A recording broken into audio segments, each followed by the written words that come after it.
আসসালামু আলাইকুম। ভয়েস বাংলার দর্শকদের জন্য স্বাস্থ্য টিপস। ধরুন আপনার বয়স যদি 50-এর ঘরে হয় কিংবা 60-এর ঘরে হয় অথবা তার চেয়েও বেশি হয়, তাহলে প্রতিদিন যে খাবারগুলো খুব সামান্য পরিমাণে খেলে আপনি মেডিসিনের বিল অথবা হাসপাতালের বিল এড়াতে পারেন। প্রথমেই যে খাবারটির কথা বলবো সেটা হচ্ছে ওটমিল। ওটমিলের মধ্যে রয়েছে প্রচুর পরিমাণে আঁশ বা ফাইবার এবং এটা গুড প্রোটিন সোর্স।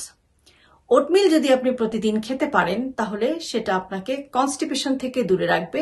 এটা আপনার রক্তে খারাপ কোলেস্টেরলের পরিমাণকে কমাবে, আপনার ব্লাড সুগারকে নিয়ন্ত্রণে রাখবে, আপনার হার্টকে ভালো রাখবে, এমনকি আপনার হার্ট অ্যাটাক এবং ব্রেইন স্ট্রোকের ঝুঁকিও কমাবে। এরপরে যে খাবারটির কথা বলবো সেটি হচ্ছে যে পনির। আপনি যদি সামান্য পরিমাণে একটু পনির খেতে পারেন তাহলে এই পনিরের মধ্যে থাকে প্রচুর পরিমাণে ক্যালসিয়াম এবং হেলদি ফ্যাট। এই পনিরও কিন্তু আপনার হাড়ের ক্ষয় বা অস্টিওপোরোসিস কমাবে বা অস্টিওপোরোসিস থেকে আপনাকে দূরে রাখবে। পাশাপাশি এটা আপনার মাংসপেশি বা মাসেল ম্যাসকেও কিন্তু সুরক্ষিত রাখবে। এরপরে যে খাবারটার কথা বলবো সেটা হচ্ছে যে কিছু বীজ বা সিড এবং নাটস বা বাদাম। আপনি যদি প্রতিদিন আপনার খাবারের লিস্টে সামান্য পরিমাণ চিয়া সিড, ফ্লেক্স সিড অথবা পাম্পকিন সিড বা মিষ্টি কুমড়ার বীজই যুক্ত করতে পারেন। পাশাপাশি অল্প কিছু বাদাম, বাদামের মধ্যে রয়েছে আমন্ড বা কাঠবাদাম 4টা থেকে 5টা, খুব বেশি না, আখরোট বা ওয়ালনাট এবং পিনাট বা চীনাবাদাম।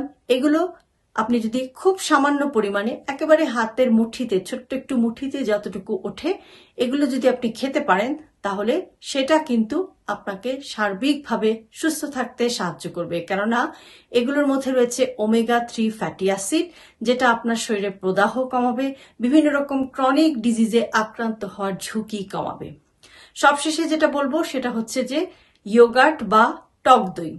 আপনি যদি টক দই প্রতিদিন অল্প সামান্য পরিমাণে খেতে পারেন, টক দইয়ের মধ্যেও থাকে, এটা একটা খুবই ভালো প্রোবায়োটিক এবং এর মধ্যে থাকে ক্যালসিয়াম, যেটা আপনার বোনকে সুস্থ রাখে। পাশাপাশি টক দই যে প্রোবায়োটিক হিসেবে কাজ করে, সেই কারণে এটা আপনার গাট বা পরিপাক তন্ত্রের মধ্যে ভালো ব্যাকটেরিয়াগুলোকে গ্রো করে আপনার হজম শক্তি বাড়াতে এবং ওভারঅল আপনার পরিপাক তন্ত্র বা ডাইজেস্টিভ সিস্টেমকে ভালো রাখতে সাহায্য করে।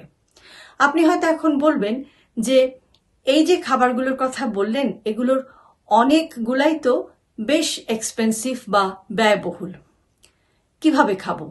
কিন্তু আমি আপনাদেরকে শুধু একটি কথাই বলবো যে আপনি যখন প্রাইস বা দামের কথা চিন্তা করবেন তখন একটু ভেবে দেখুন তো আপনি কোন দিকে খরচা করবেন, হেলদি ফুডের দিকে না হাসপাতালের বিল অথবা মেডিসিনের বিলের দিকে?